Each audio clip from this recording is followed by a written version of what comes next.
next discussant here is on my left, Patrick Mulenga, who's the commercial attaché at the Rwandan High Commission here in London. He's also, as his job title would suggest, heavily involved in discussions around attracting inward investment into Rwanda.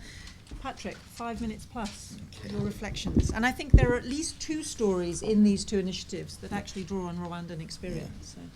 So. Thank you very much. I'd like to also thank Dr. Steer for pretty much summarizing the 4 points in regards to what makes a success, and I can pinpoint case studies that relates to each one of them. Rwanda, I would say, was luckily blessed. We came through an incredible tragedy, and when they came in, when the president came in, he said, we have to do one of two things here. We have to progress or fail. And he obviously chose to progress. Now, saying that is one thing, but doing it is another, coming straight out of a terrible tragedy. And getting people to understand and hunker down and say, we got to do this, we have to do this, we have to be Rwandese, and we have to rise above this.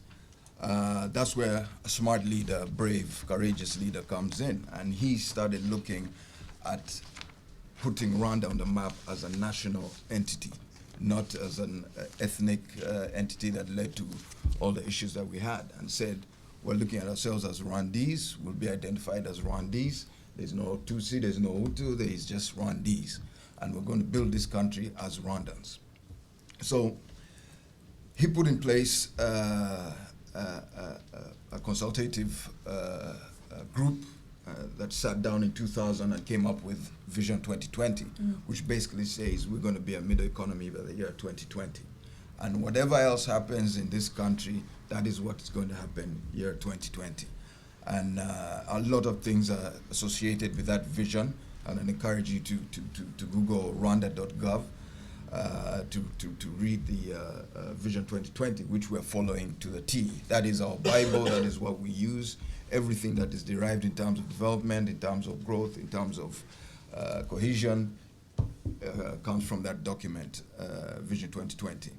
So that again is smart policies that are being put in place in conjunction with a lot of smart people. He has himself a team of renowned people in all fields, all sectors, who he consults with twice a year in terms of progress, in terms of implementation, in terms of what is right to do, and so on and so forth.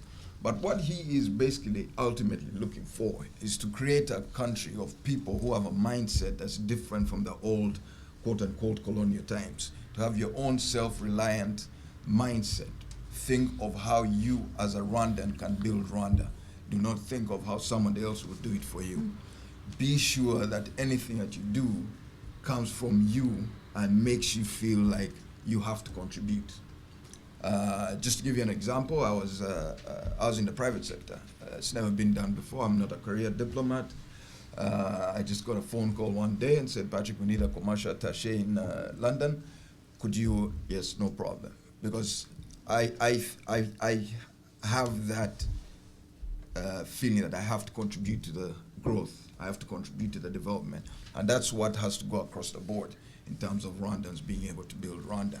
And that the successes are there, as you've been hearing, but it's all based on the fact that you have a very strong leader, a very smart man who knows and understands what is right and can also take suggestions. In terms of the delivery, with all the different the pages and pages of documents that have to be read, there's a lot of development that has to be done. There's a lot of capacity that has to be built. But there have to be responsible people. There has to be someone in charge or responsible for the implementation. So like Dr. Steer was saying about the contract-based signing, the president signs with every district mayor a contract and the deliverables at the end of the year. So every end of year, no, actually now it's February, end of February, all the mayors, all the governors, all the ministers, all heads of institutions sign a contract with him in terms of the deliverables, and you're all in one room. It's not that you're going to go and sit with him and BS him that I did it and yet it wasn't done. It's all recorded. Everything is done. It's on national TV, so everybody knows what everybody has to do and what everybody is responsible for. So people are responsible. It is done in a manner that emphasizes you have to implement properly. You have to deliver, and if you sign on the dotted line saying you're going to deliver X, you have to deliver X.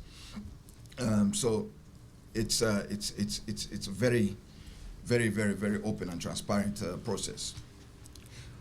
Smart friends, Mark, DFID, that's been one of our greatest friends since '94, I believe it was.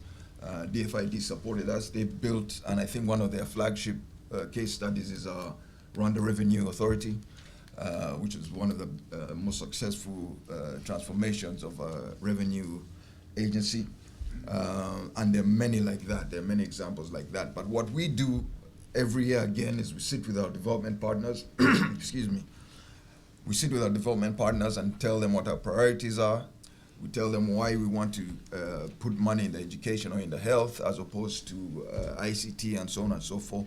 So you sit down on a consultative table and discuss what the country's priorities are based on Vision 2020, and they also explain their case, why they want to do X, Y, Z, and then there's always consensus. We always agree what is best and how do we move forward. Do we put this to another year, and so on and so forth, like any partnership should be. And based on these four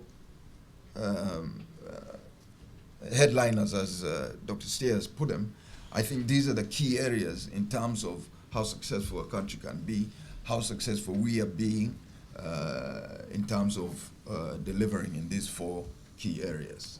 Thank you. Thank you very much indeed, Patrick.